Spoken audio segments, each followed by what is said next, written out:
Nachbarn kommen heute wieder zurück.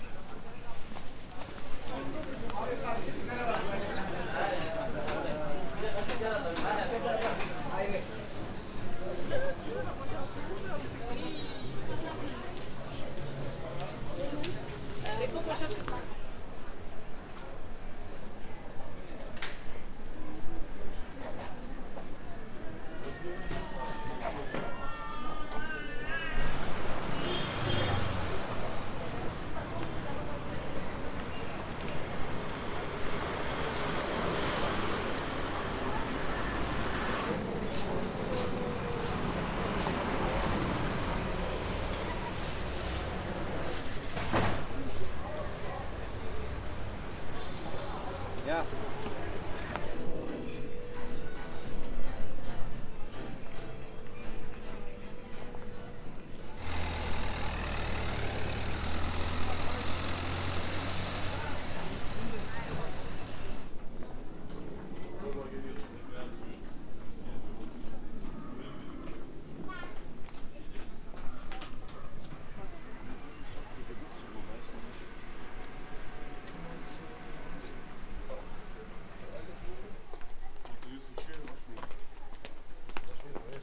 Als ik aan de woord had.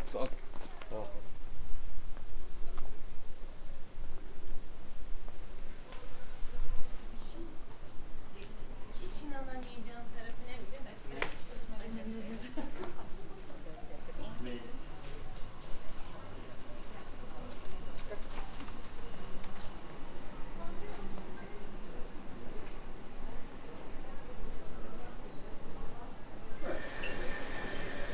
Mersin'den getirdin.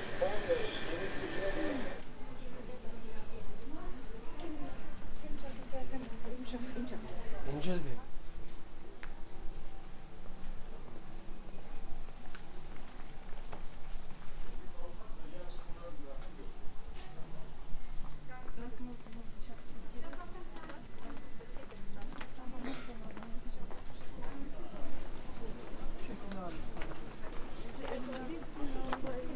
Sizin o taraf biraz daha dik düşen fazla kaygan değildi.